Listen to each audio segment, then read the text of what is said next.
See if I can insert my name right here. Oh.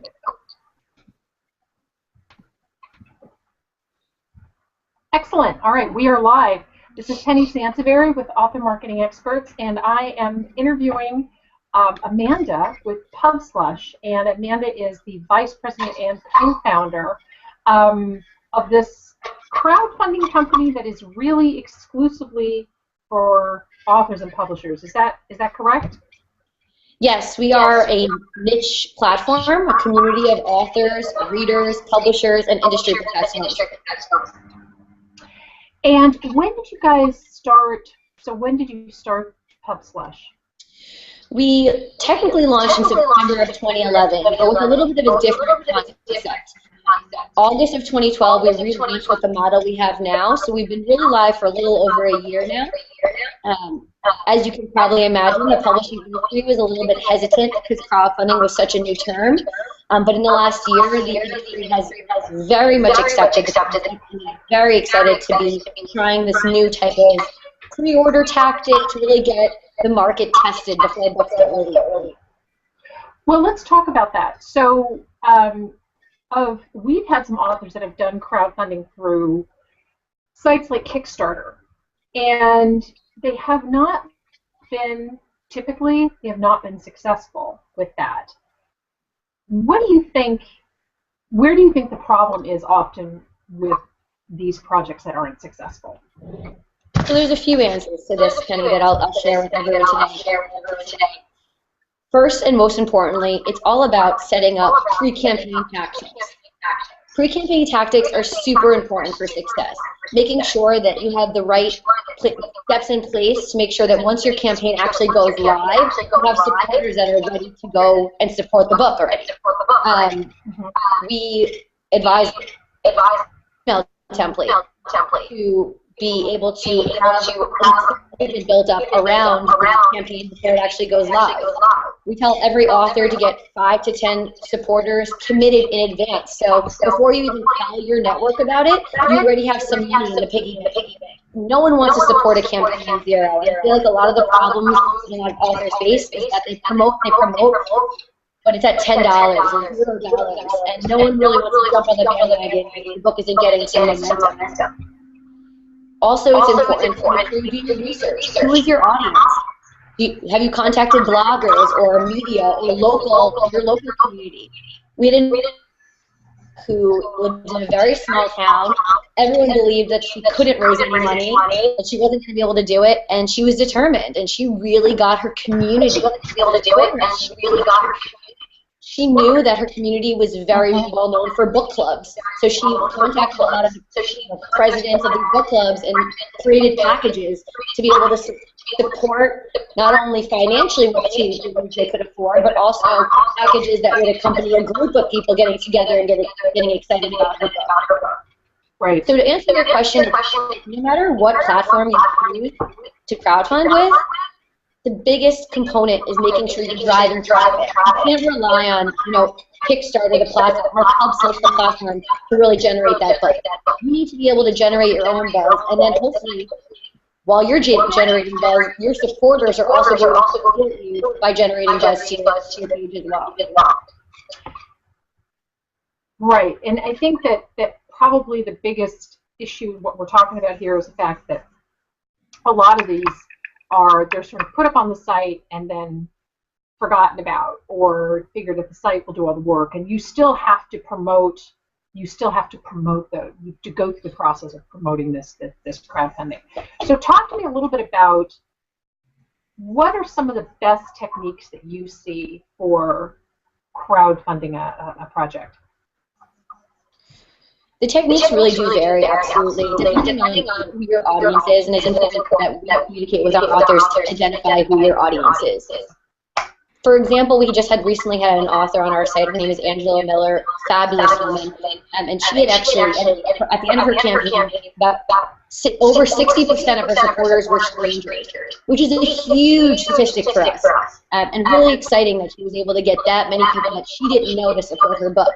But the 30% of people that weren't strangers really backed her and really all of their social media, all of their network to get her book out there. Most important thing, and I guess the question does arise, what if I don't have a network? What if I don't have people to help me? Who do I rely on at that point? And that's when you really have to think outside the box. That's when you really have to go into your community, go into, as I said earlier, the bloggers, the mommy bloggers, if your book is targeted towards mommies. Depending on what your angle is, that's really, you have to use other people's networks. And there are many, many people who want to help authors succeed. So you can't be afraid. I think that's another thing we run into is people just don't want to tell people about their book. They get shy, they get nervous.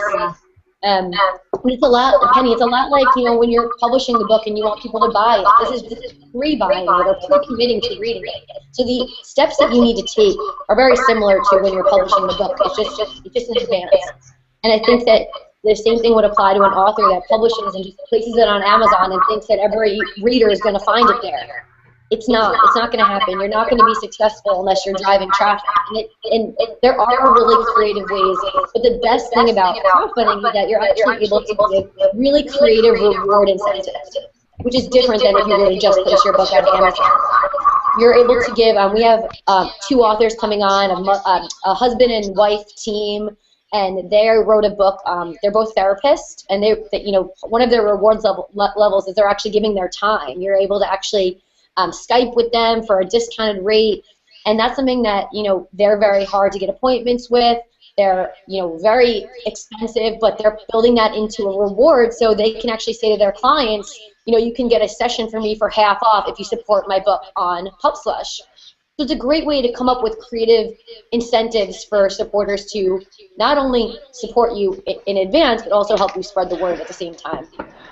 So talk to me about the incentives, because that's really interesting, right? And not all incentives are really good. And when you look at, so historically, when you look at crowdfunding projects, the incentives are the product.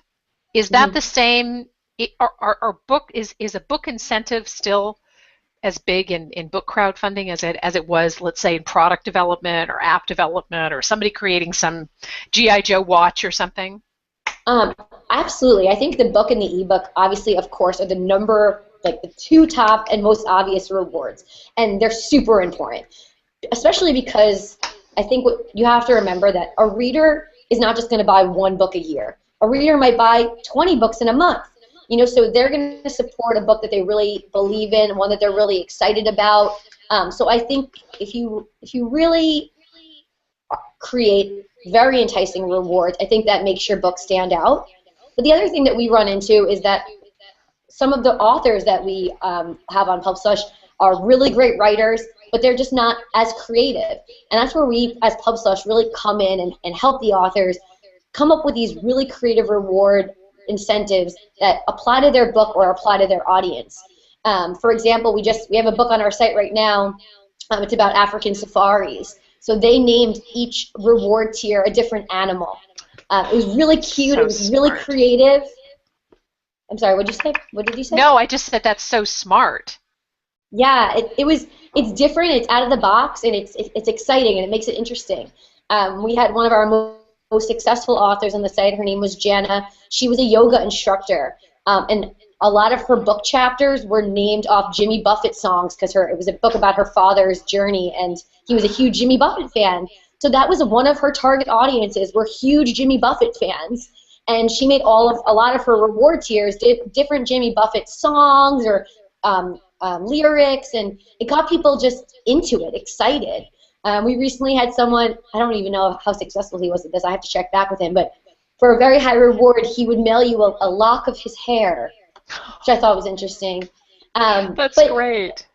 But we are, you know, as we continue to grow, PubSlush continues to grow, we are seeing more and more best-selling authors that are interested in crowdfunding, raising money in advance, but not necessarily because they need the funds, but because they want to provide their readers with something that they can't tangibly buy on Amazon or in Barnes & Noble, whether that be, you know, a dinner with an author or a Skype session with an author or something, you know, a one-of-a-kind something or other, or naming a character in their next book.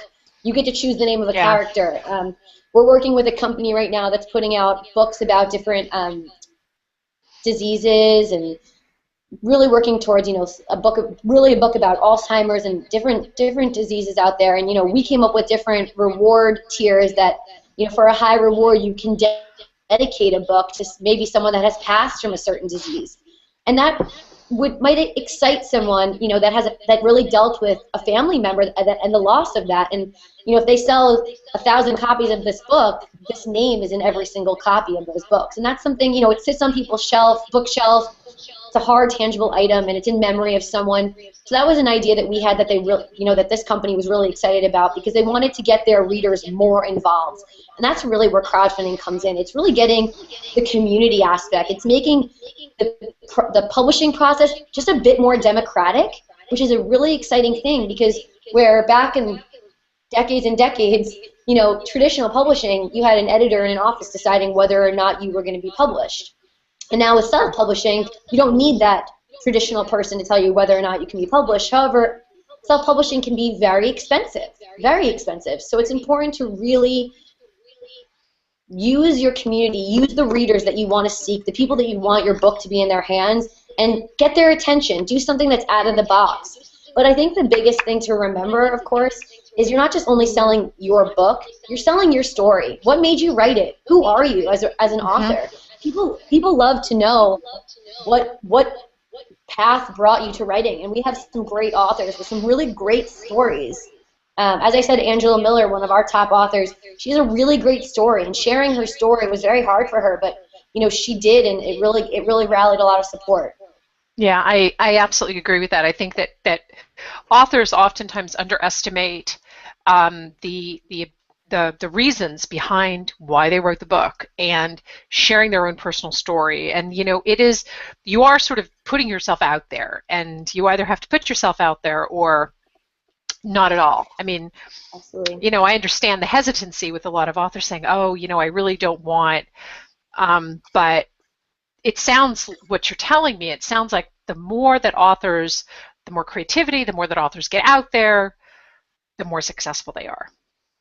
It's like anything. I mean, marketing is it's a beast, and you can do everything right, and your book can still flop. I mean, I went and heard a CEO of a top publishing company speak very recently, and she said, we do the same thing for most of our books. The same PR, the same backing, the same marketing, and we can do everything right, and one book will sell 1 million copies, and one book will sell 100. So it really just depends on the, word of mouth, how many people you get to read it.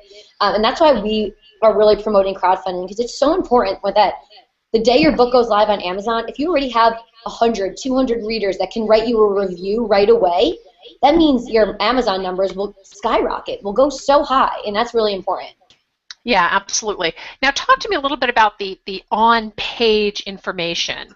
So a lot of what we heard about crowdfunding projects, and I don't know if this is true for PubSlush, but you got to have a video. Video is really important. Is the same true on your site? We promote a video 100%, 150%. We promote a video. Do I say it's mandatory? Absolutely not. Do I say it's great to have? Absolutely. I think it really gives your reader a more personalized, one-on-one view of who you are, why you wrote it, a little bit more of a summary. Some people are just more visual than they are, and they don't have the time. They rather watch a 1-minute pitch video than read through all of your content, or vice versa. They rather read through your content and they don't have time to watch the video. I think you're at a disadvantage if you don't provide it for them. Do I think it needs to be professionally done by any means? No, I do not. I do think that if you don't have the financial means to be able to hire someone and do a professional video, don't worry. I think if you sit in front of your computer and you give yourself wholeheartedly, supporters will really enjoy it. They get to put a face to the name, which is important. I definitely do believe it's an advantage to have one. Okay. Now you mentioned introductory videos. Why they wrote the book videos. Which videos are more successful on the PubSlush site? So are they the author sort of talking on camera? Because that's kind of a good news, bad news thing if the author isn't good, isn't necessarily a good speaker. I mean, what do you see? Or is it actual book trailers, which are really popular, What's more successful, or does it depend on the book? I don't think a book trailer is actually really necessary. I think that they're a little outdated and a little boring. I think quick, short videos, really getting to the point, you need to make sure you're captivating your audience. So important. Get their attention right away, very, very quickly. Get them excited. And I think that if it's long, it's drawn out. If it's more than 2 minutes, you're gonna lose them. You're gonna lose them, Sure. and that's gonna be really sad. Yeah. So a book trailer. I've definitely met a lot of people that thought a book trailer was going to work. It doesn't, depending on what you're needing it for, but otherwise I don't recommend it. I don't recommend spending the time and the money. Are there particular books that tend to do better, that you have seen do better in crowdfunding? Like, for example, do fiction books do better, nonfiction, or is it really not a difference? It's hard to really say, to be completely honest with you. I've seen business books do really well, business books that have a built-in community with it, meaning that you have a database of people that you can reach out to. It's going to accompany whatever work you're doing. We had a gentleman that had a business, and he sold big packages where he went to publicly speak, and everyone in the audience got a copy of his book, and he was able to charge, thousands of dollars for that. That worked. I've also heard that, as I said, the following obviously, of course, helps, but it's not necessarily needed. Fiction is a little bit harder unless you have a dedicated reader base already. So if you have people that, obviously a series is always really well received on crowdfunding, because if you've read the first one, there's a good chance you're going to read the second or the third, and those campaigns do work. Also, anthologies, people that are contributing to your book. If you have multiple contributors, and then you have 10 contributors, and they all have a network full of people. That's really great. Yeah, that's fantastic. So let's talk numbers. How much can somebody make crowdfunding their project? I mean, what are some of the major success stories that you've seen? Oh, so we've had so we're still fairly new, and we're just booked. So we don't have 20,000 projects going on at one time, like Kickstarter. But the good thing is that before I answer your question, I do want to say that we've really concentrated more on not only being a crowdfunding site, but appealing to the reader. So if you go to PubSlush.com, you're not going to see just campaigns. You're going to see content, free content. So important to readers to be able to read the book. They want to know what they're buying. Yeah. So that's really important. So we actually provide, not only are we showcasing your campaign, we're showcasing what you've wrote, which is, I think, more appealing to a writer. You don't really want to show, oh, I've made $10,000 already, which is great and exciting. You want to say, this is my story, and you want to captivate the reader right away, because if they like that first paragraph, they're going to click to read more, and then they're going to say, wow, I read 10 pages already, and I love this. Let me pre-order this book. So I think that's really important to remember, that how is your book going to be showcased in the most positive light, which hopefully will generate more funds. We've seen an author just recently, Angela Miller, her goal was $12,000, and funny, because I very much loved working with her. She just has a beautiful soul inside and out, and we were emailing up until the last hour, and she was over $1,000 away from her goal up until the last hour, and someone came through, and she ended up making over her goal, which was $12,000. I believe she ended up, I don't know the exact number, but she made her goal and then some, which was so exciting for her. I think it was like $12,700. So in the last hour, she was able to gain that momentum enough to not only catapult her over her goal, but make more than that. Wow. So, I think the most important message that I want to portray is making sure that you're setting realistic goals. You don't need $1 million to publish a book. You just don't. And what we find, to be completely honest, is when you get overfunded, the results aren't as strong. I know that sounds funny, but when you have too much money, then you want to do so much more, and then the little things that you were going to do get lost. So I always tell all my authors, break it down. What do you need this money for? Is it publicity? Is it editing? Is it cover design? Do you want to make a really awesome professional video trailer? Break down those, and then do your research. How much do all these things cost? PubSlush outlines kind of a range for our authors on our site, so they don't have to do too much homework, you want to be able to know, I want to work with this publicist, and she's going to charge me, $3,000 a month. So, and I want 3 months worth of publicity. That's how much I need to raise on PubSlush, et cetera, et cetera. And let your supporters know what you're raising that money for. Because if they feel connected, like this book will be 10 times better because they get a professional editor, that will really help. Absolutely. And finally, so somebody just needs to go to PubSlush and set up an account and get started. That's really how you do it, right? Well, yes. So if you're an independent author and you're looking to crowdfund, you just head to PubSlush and hit the Submit tab, and all the guidelines and steps are very easily laid out for you. If you're working with Penny and her amazing team, you can actually join someone's community page and actually crowdfund as part of someone's community. So what really makes that different than just crowdfunding on just PubSlush.com, and I wanted to point this out to your users, is you're getting not only the PubSlush.com community support, but you're also getting the support from, for example, would be Penny and her team. All the books that she's currently working with, if they fall into the same genre, people will be able to join her community, and she'll be able to actually reach out and talk to the readers that are part of her community and let them know what books are coming out. It's exciting to actually be able to put a company name to a book name and say, wow, the last 5 books that I read, I loved. Let me go check out that page to see what else is upcoming. Our goal with these pages is really to bring the publisher back into the equation, which has been not really something that has been prominent in publishing ever. Right. When's the last time a reader has walked into a store and said, what did Penguin come out with this week? You don't really do that, maybe you look for an author title, or you look for a specific genre that you really like and you go to that section. This is a way to be able to say, we might be working with a comic book company coming up, and all the authors of these comics are going to be different, but the reader might be the same. This is a way to actually have your reader know about the content that you're producing, and basically cross-promotion.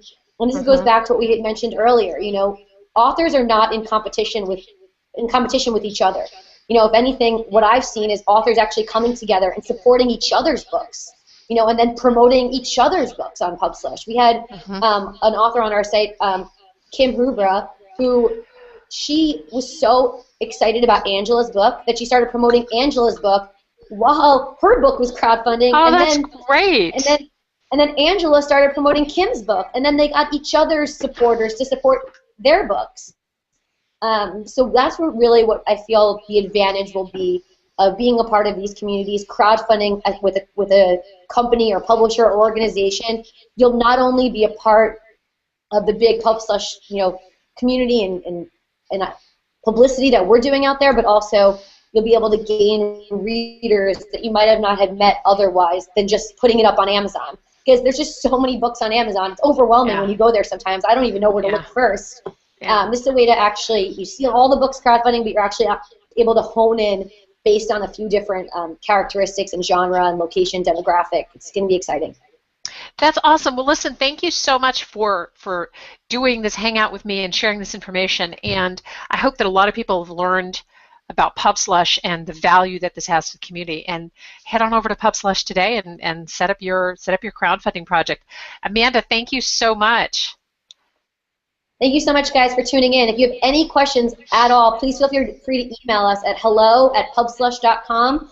We're here to answer any and all questions and really help you get your book campaign kickstarted. Awesome. Thank you so much. Absolutely.